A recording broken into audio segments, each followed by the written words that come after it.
Hay varios que están en carpa y prácticamente esas personas que están en carpa están abandonadas.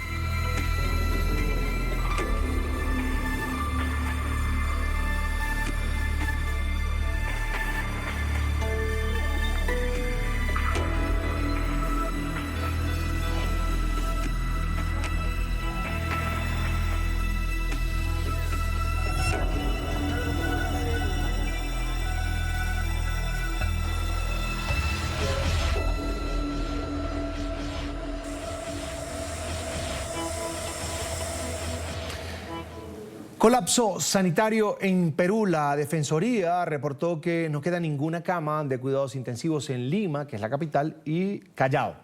Las unidades con ventiladores mecánicos se agotaron en el sistema hospitalario de la capital en la segunda ola de la pandemia. Las filas para recargar los tanques de oxígeno, un problema que se ha vivido a lo largo y ancho del territorio de la región, se hacen cada vez más largas. No queda disponible ninguna de las 929 camas de cuidados intensivos reportadas por las autoridades, cuyo registro no incluye a establecimientos vinculados a las fuerzas de seguridad y hospitales pediátricos.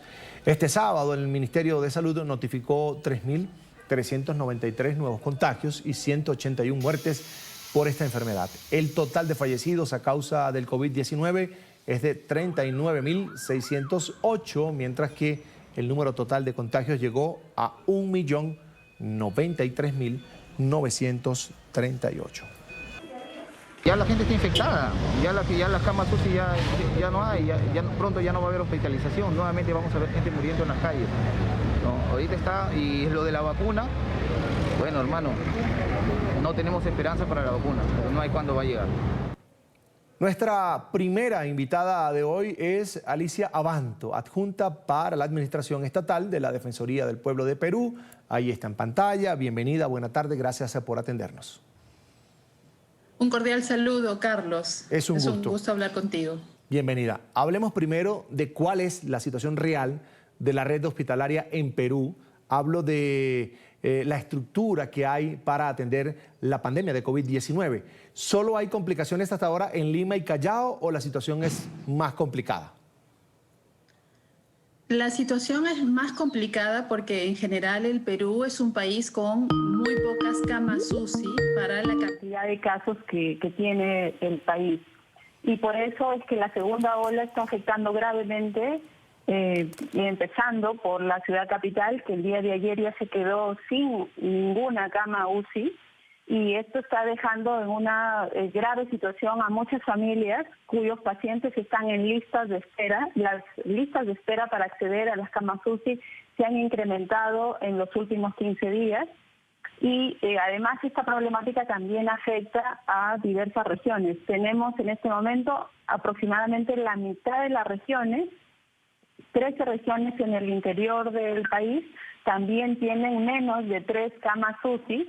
Y por tanto también en regiones como Tumbes, Huancavelica, Ucayali o Huánuco, por ejemplo, la población, solamente para citar algunos nombres, la población está esperando por camas UCI y lamentablemente como hay insuficiente personal médico que pueda ser especialista, por ejemplo, hay insuficientes médicos intensivistas en el Perú que permita poder incrementar de manera significativa el número de camas UCI. Este es un primer gran escollo que tiene el Perú para afrontar una segunda ola y hay que tener en cuenta también que el número de camas de hospitalización también está disminuyendo rápidamente. Ok, si una persona, una familia de un paciente con COVID-19 complicado en la región capital, es decir, en Lima, no consigue una cama UCI, ¿qué alternativa le quedan a las autoridades sanitarias para trasladar a ese paciente y que reciba la atención que requiere? A diferencia de lo que ha ocurrido, por ejemplo, en otros países donde se han empezado a trasladar pacientes entre regiones o entre países inclusive, en la precariedad del sistema sanitario peruano implica inclusive que no se están produciendo derivaciones de pacientes entre regiones o desde la capital. Entonces, en general, hay una insuficiencia grave de camas UCI con ventilador para adultos precisamente, y eso implica que prácticamente no hay derivaciones. Por tanto, las familias lamentablemente están afrontando una larga espera, y una espera donde finalmente muchos pacientes están muriendo por falta de camas UCI con ventilador. Y esa es una terrible situación para un país donde finalmente, a pesar de los esfuerzos que se ha hecho durante estos ya más de 300 días que llevamos afrontando la pandemia, es la segunda ola con un virus que es cada vez más contagioso, está afectando gravemente a nuestro país. Señora Abanto, ¿por qué si el principal escollo que tiene el Perú como tal para proyectar más camas de cuidados intensivos a lo largo y ancho del territorio nacional es la falta de personal? ¿Por qué, por ejemplo, no buscarlo fuera del Perú, aunque sea momentáneamente, para atender esta pandemia que está llevando a que ya no solo el tema de camas UCI o de unidades de cuidados intensivos, sino que las camas de hospitalización también se están viendo afectadas? ¿Por qué no pensar en un plan más allá del Perú? Efectivamente, este es el momento en el cual las autoridades peruanas tienen que tomar medidas, nuevas medidas, y además medidas audaces. Entre ellas, por ejemplo, sí habría que tener una apertura sobre la convocatoria de profesionales que puedan venir a nuestro país y poder colaborar con nuestro sistema sanitario. Y también nosotros desde la Defensoría del Pueblo estamos haciendo una campaña informativa muy intensa para que la población en esta coyuntura aumente el cuidado y la responsabilidad, porque ciertamente la capacidad de nuestro sistema sanitario en el Perú es muy limitado, y por tanto es preciso que la población haga el mayor esfuerzo posible por frenar los contagios a través, por ejemplo, del adecuado uso de las mascarillas y el cumplimiento del distanciamiento social. La Defensoría, por ejemplo, durante estos días está insistiendo para que se haga un reparto masivo y gratuito de mascarillas en todo el país, y también para que, por ejemplo, se repartan oxímetros a todas las organizaciones sociales de base que puedan coadyuvar a frenar, digamos, los casos de pacientes que llegan ya muy tarde a los hospitales y llegan muy complicados. Hay que procurar que los sistemas de hospitalización precisamente generen una contención para que haya menos pacientes que necesitan camas UCI con ventilador, ¿no? También estamos pidiendo en el Perú que se fortalezca el teletrabajo y que se reduzca la movilización de las personas, pero con medidas focalizadas. Y nosotros esperamos que el gobierno peruano pueda tomar medidas rápidas en coordinación con las autoridades locales, donde se les requiere, desde luego, en las autoridades locales y regionales también un liderazgo claro. Ahora, al parecer todo esto era previsible, porque en América Latina se está viviendo la segunda ola de contagios o el segundo pico de la pandemia, como se quieran llamar. ¿Por qué no se hicieron las gestiones? ¿Afectó el tema de la inestabilidad política en el Perú que se vivió en los últimos meses con un cambio de gobierno abrupto, la salida del presidente Martín Vizcarra del poder, la llegada de otro presidente? ¿Todo eso afectó la gestión que se hace para prevenir este tipo de situaciones? Es decir, estar más fortalecidos para hacerle frente, hacerle cara a la pandemia como tal.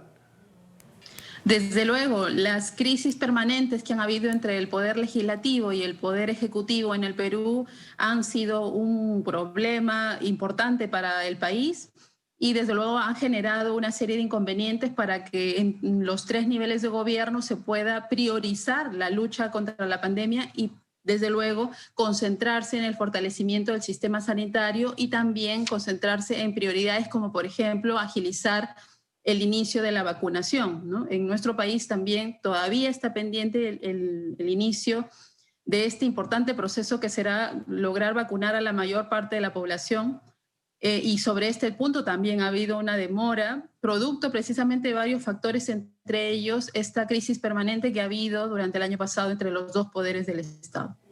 ¿Perú hace parte del mecanismo COVAX o no? Sí, el Perú es parte del mecanismo COVAX y también ha suscrito convenios especialmente con Sinopharm, y se ha anunciado ya que esa vacuna podría llegar en las próximas semanas, y nosotros desde la Defensoría del Pueblo estamos pidiendo que se haga una campaña masiva de comunicación a la población para que haya la mayor aceptación posible de la vacuna. Y desde luego también estamos iniciando un proceso de supervisión desde la Defensoría del Pueblo para que todos los niveles de gobierno colaboren con una vacunación rápida, ¿no? Tenemos el reto como país de que la vacunación sea rápida, pero en un contexto donde una segunda ola está afectando ya gravemente el sistema sanitario, las cifras están descontroladas y también ante el reto de que tenemos en abril ya un proceso electoral, ¿no? Ahora, la vacunación no es solo que lleguen las dosis, que llegan en avión a cualquier aeropuerto del mundo. Es tener la estrategia, el plan para desarrollar esa inmunización en la mayor parte de la población. Me imagino que va a ser, como ha sido en cada uno de los países, con prioridad en médicos, adultos mayores. Pero en el caso del Perú, ¿qué evaluación se conoce? ¿Qué evaluación han hecho ustedes de lo que se tiene planeado una vez que se tengan esas dosis ya en territorio peruano?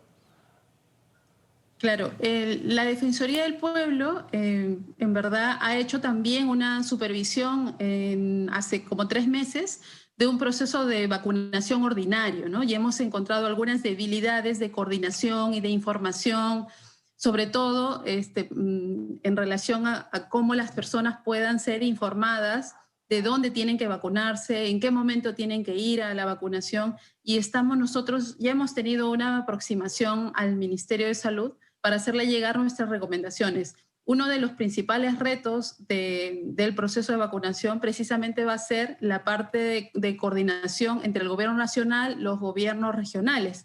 En el Perú tenemos 25 gobiernos regionales que tienen un rol en la prestación de los servicios de salud y entonces allí el reto de que todos los gobiernos regionales pongan realmente el mayor esfuerzo es crucial, ¿no?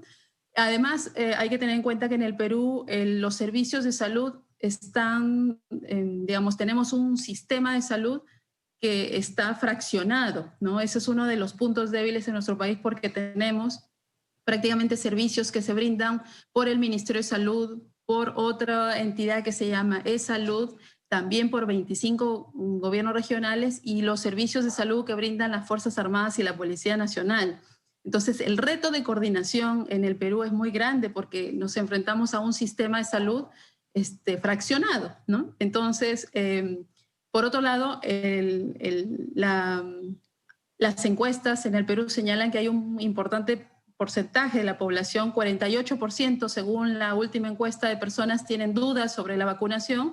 Entonces, va a ser un reto importante de que, sobre todo, el gobierno nacional tenga una capacidad de comunicación y de persuasión, ¿no? Acompañado de las autoridades locales y regionales para que la población acuda masivamente al proceso de vacunación durante este año. Señora Abanto, una consulta más, porque me dice 50% de la población tiene dudas sobre el tema de la vacunación.